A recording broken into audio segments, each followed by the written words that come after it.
m'appelle Maria, je suis assistante de Frédéric pour les voyages de groupe en Biélorussie et je vous invite à participer au voyage de groupe en Biélorussie au mois de mars, du 5 au 13 mars 2021.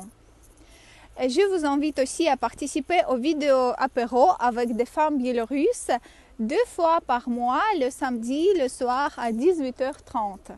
Et aujourd'hui, dans ma vidéo, je voudrais vous parler à propos des applications qui peuvent être très utiles pour voyager en Biélorussie et pour communiquer avec des femmes biélorusses. On va commencer par les applications de traduction pour iPhone et Android. L'application la plus connue et la plus utilisée, c'est peut-être Google Traduction.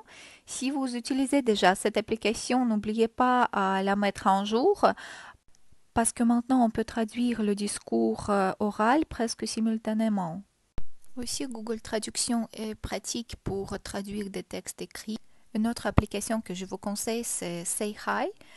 Son avantage principal est que cette application ne prend pas beaucoup de place et c'est très facile à l'utiliser. Et maintenant, les applications pour se déplacer. Tout le monde connaît Google Maps, les Biélorusses l'utilisent aussi, mais nous préférons Yandex Maps. Et donc, cette application est plus détaillée, les cartes sont mieux faites pour la Biélorussie.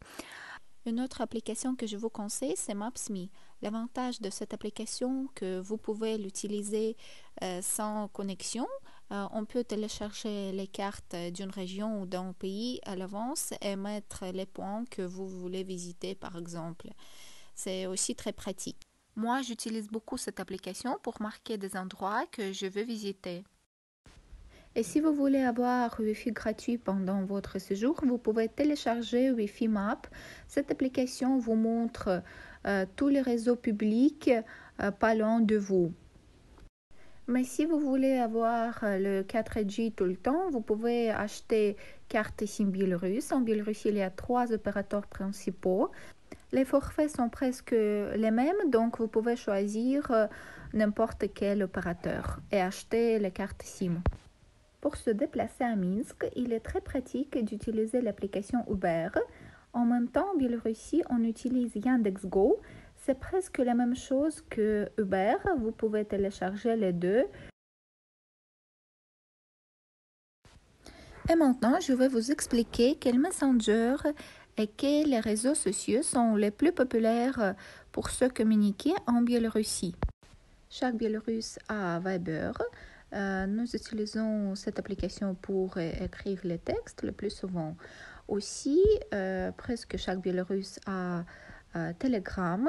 C'est très pratique pour lire des actualités dans les chaînes Telegram pour se communiquer. Et maintenant, les questions. Quels réseaux sociaux les Biélorusses aiment-ils? La première place, c'est bien sûr Odnoklassniki. Ce réseau social est utilisé surtout par les personnes de plus de 40 ans. Après, ce réseau social VKontakte, c'est un réseau social russe, est utilisé surtout par des personnes plus jeunes. Et après, c'est Facebook et Instagram comme en France. Et je ne peux pas ne pas montrer la beauté de cet hiver en Biélorussie.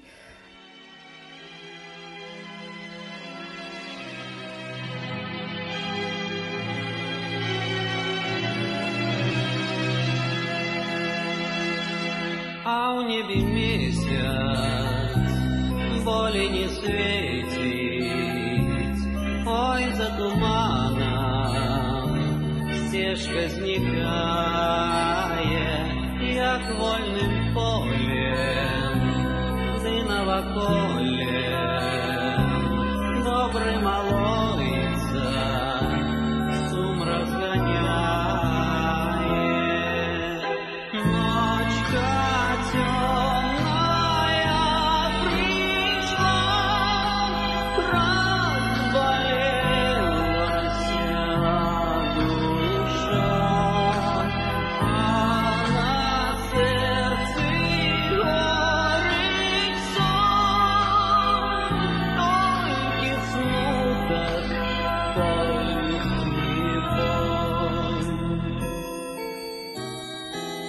не затопила, не заболела, сердце за коханием юной красуни.